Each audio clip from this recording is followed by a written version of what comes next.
And this has come out of some findings about some of the fundamental numbers in atomic physics. During the past 40 years, scientists have determined the relative strengths of each of these primary laws and forces. These strengths are so critically balanced, they are often described as being finely tuned. These are numbers like the mass, the weight of an electron, the weight of a quark, the strength of gravity, the strength of the electromagnetic field. About 20 numbers that describe those and other parameters, features of our world, but nobody knows why it is that those numbers have the particular values that they do. Now, you could easily say, yeah, who really cares? You change the mass of the electron by a little bit more, a little bit less. Does it really matter? And the answer is it does. See, it turns out that if you imagine that we had 20 dials right here, and we could fiddle with those 20 numbers at will, even a small change to the values of the known values of those numbers would cause the world as we know it to disappear. Because it turns out, and this is a very surprising, unexpected discovery, that the laws of physics, the basic given fabric of the world, had to be very specific, very finely tuned, as we sometimes say, for the possibility of carbon-based life appearing at all. For example, the strengths of the other forces are all important, the masses of the various subatomic particles.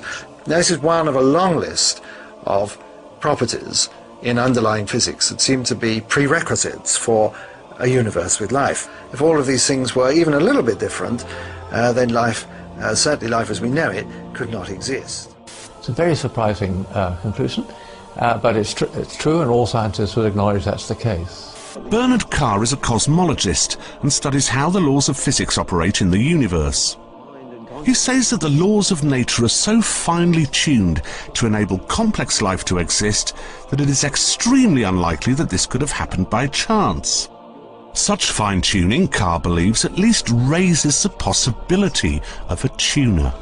This is a diagram, it's called the pyramid of complexity, and what we've got here, we've got the different levels of structure in the universe, and at the bottom we've got the things like quarks that make up the atoms, and the atoms build up to make molecules, the molecules build up to make living cells, the cells make organisms, and eventually we end up with brains and consciousness.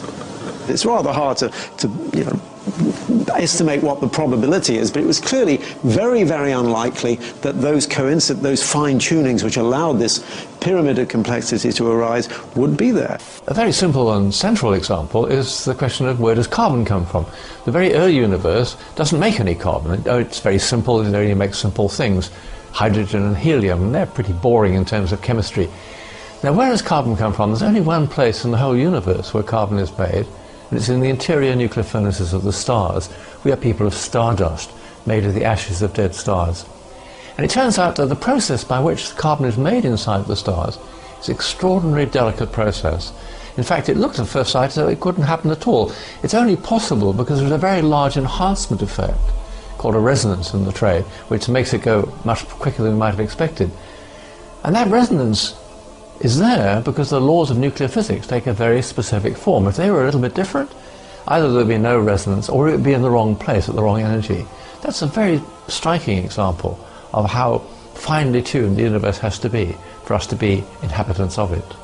The fine-tunings, how fine-tuned are they?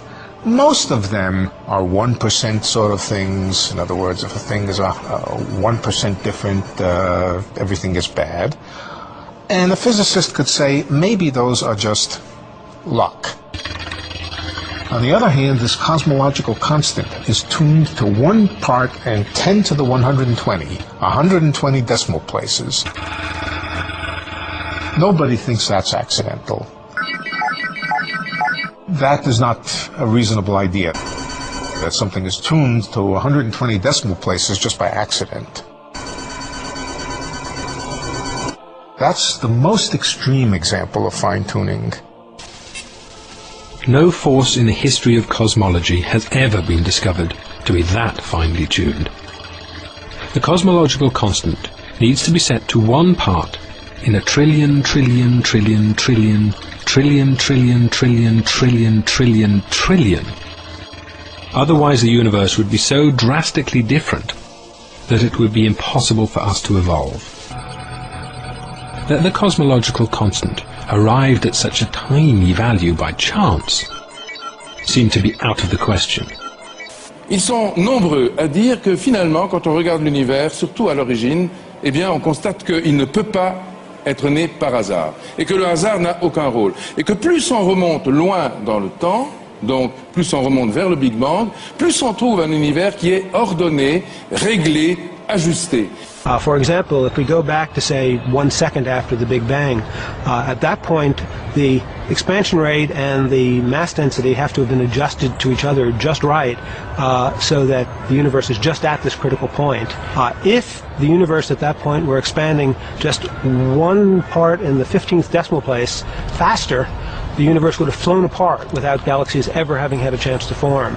On the other hand, if the expansion rate were just a little slower than what we think by change of 1 in the 15th decimal place, then the universe would in fact have expanded to a maximum size and collapsed. We would never have even reached the time in the universe at which we're living. Alors, ajuster comment? Eh bien, il existe ce qu'on appelle des paramètres cosmologiques.